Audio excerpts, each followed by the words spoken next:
How many of you have taken a standardized test? While I can't see you right now, I know that all of you have at least taken one, and that's because we're all in college. Today I want to talk to you about standardized testing and why it should be abolished. Looking at standardized testing from a student's perspective, I always hated it, and I'm pretty sure a lot of you can relate to me with that.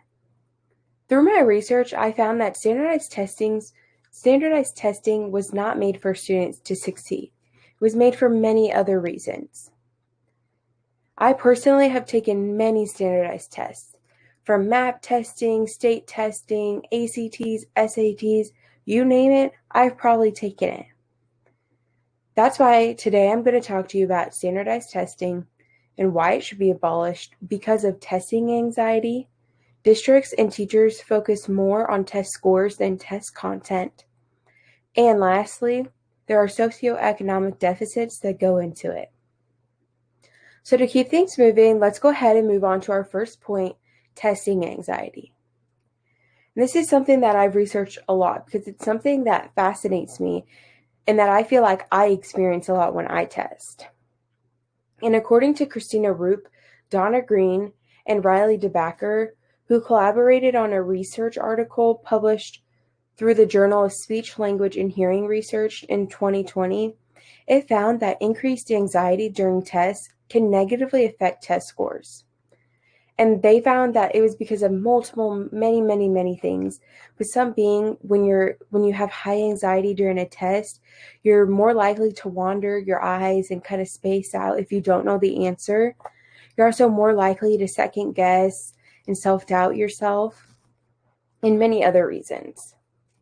Another fascinating article that I found about testing anxiety was written by Deborah Landry, a teacher who wrote for the Curriculum and Teaching Dialogue in 2006. And she found that behavior changes were themes of the study, and many happening during the testing time.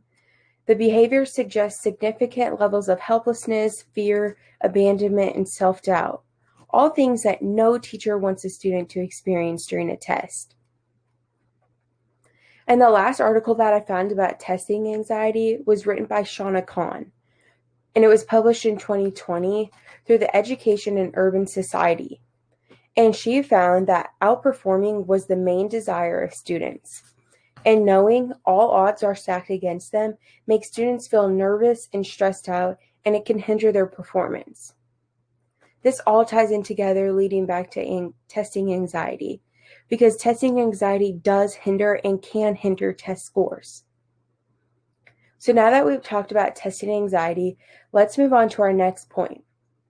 Why and how teachers and districts focus more on the test scores than the test content. And this is something that baffled me when I started researching.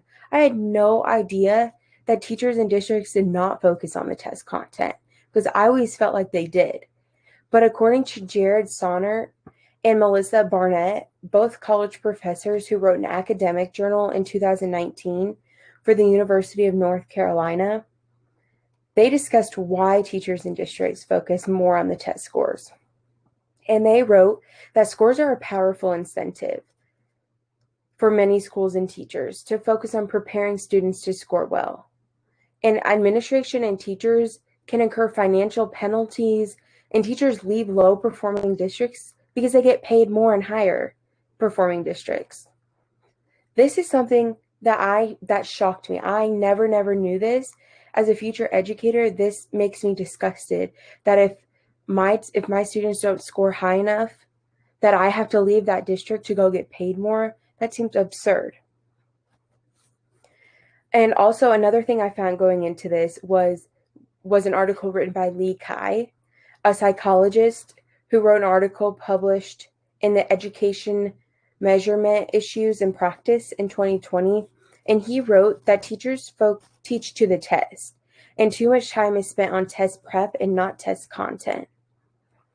This is something that is very concerning because standardized tests don't only teach content. They teach problem-solving skills, testing skills, all of those things. And while those things are important, the content is the main part of the test. And so those are things that teachers and districts need to be focusing on, especially if they want their test scores higher. So now that we've talked about why and how teachers and districts focus more on the test scores, let's move on to our last main point, the socioeconomic deficits that students face for standardized testing. According to Brian Anderson, a university professor who wrote for Creighton University in 2020 about test scores and socioeconomic disadvantages, he found that disadvantaged students face daily challenges in attaining the same academic achievements as their advantaged peers. And this is something that, it makes sense. If you're less advantaged, you worry about certain things, such as how to get to school. Can I afford certain test prep? Can I afford the school supplies that I need to take this standardized test? They're all things that cause stress and anxiety on those students, and ultimately they can negatively affect test scores.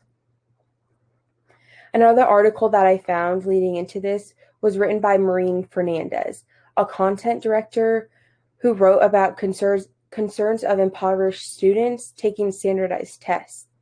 And she reported that the College Board's reports show that students from families making $2,000 a year on average score an average of 1,326 points on the SAT, while students who come from a house that makes $200,000 per year on average, they score an average of 1,714 points.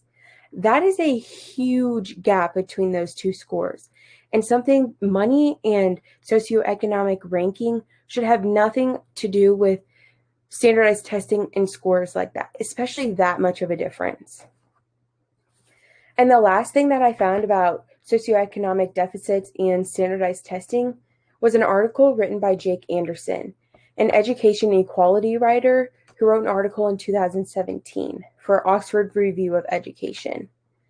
It was about socioeconomics and education, and he wrote that while young people across socioeconomic status start their adolescence with high expectations of applying to university, those from less advantaged backgrounds are more likely to revise their expectations downwards and much less likely to raise them.